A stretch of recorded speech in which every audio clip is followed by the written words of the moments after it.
welcome students. Today we are going to do the paraphrasing of the unit 8, and the poem is Stopping by Woods on a Snowy Evening. So when you do the paraphrasing, first of all you give the reference.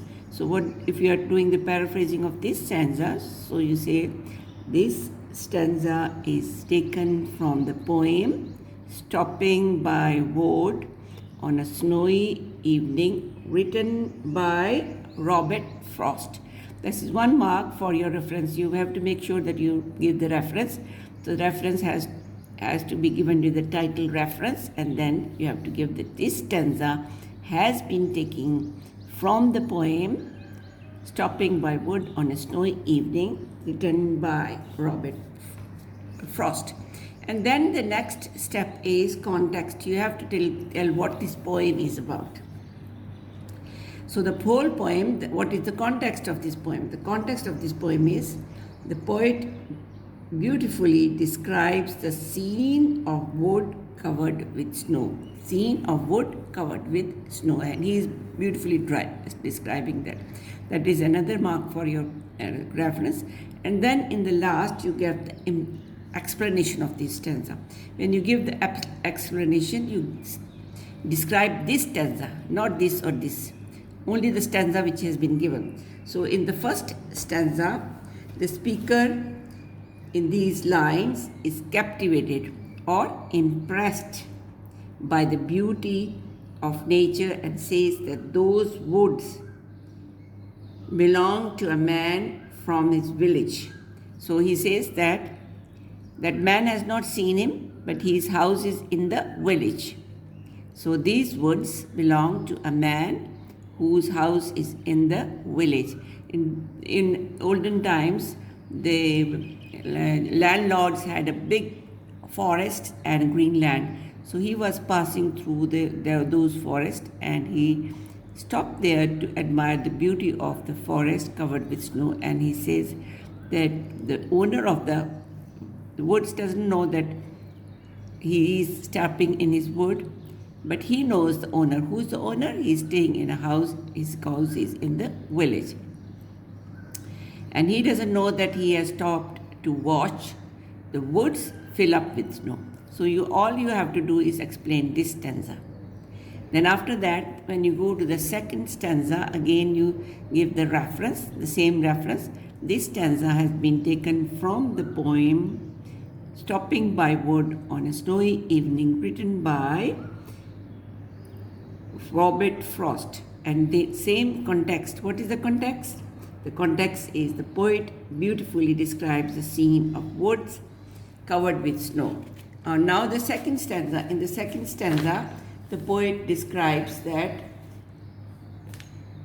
the horse of the poet is surprised to stop. Queer means surprised, very surprised, to stop in the middle of forest without a farmhouse. Usually the horses stop from one farmhouse to another farmhouse so that they can feed and they can relax. But he is surprised that why his master has stopped in the middle of the forest. So where are they standing? They are standing between the woods. On one side there are woods, and on the other side is a frozen lake. So they are standing between two things. What are the two things? Between the woods and the frozen lake. And what is the time? The darkest evening of the year. Why is the darkest evening? Because it is winter, and it is one of those days when they are the shortest one. You know, in 21st of June and 21st of July is the longest day, and in the same way 20 and 21st of December are the shortest days. So it is somewhere in the December because the time is short. So this is the stanza number 2. Now in the stanza number 3 again. Stanza number 3 again, when you say, you use the same reference, the same context, and then he describe here.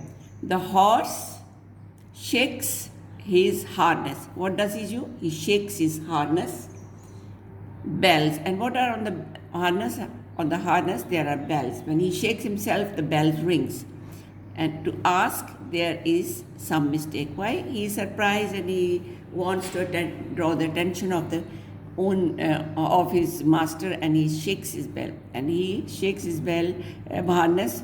The bell rings, and he wants to draw the attention of his master that something is wrong. Why are they stopping in the middle of forest? The only other sounds, there is complete silence in the forest, and the only other sounds that can be heard is sweep of easy wind. There is soft wind blowing, very soft wind blowing, very little noise of the north, and downing flakes. What are the flakes? The snow falling down. When they fall, they also make a little noise, but not very hard. So how many noises can be heard? The sound of the harness bells, and the sound of the easy winds, and the snow flakes falling. So this is the stanza number 3. And in the 4th stanza, the woods are lovely, dark and deep. The poet is very much impressed by the beauty of snow-covered woods, which are dark. Dark means it is getting dark. It is very thick glowing, and it is getting dark also. And he does not want to leave that place because he is enjoying to look at the beauty, and he does not want to leave that place. So, but can he go on staying there? No, because he has got miles to go before I sleep. He cannot take a rest. He has to reach his destiny, and he has to travel miles before he goes to sleep, and miles to go before I sleep. So that is his last. He cannot take rest unless he reaches his destiny, but he is impressed by the beauty of snow. So I'm going to give you the paraphrasing image. You can write it down and learn it.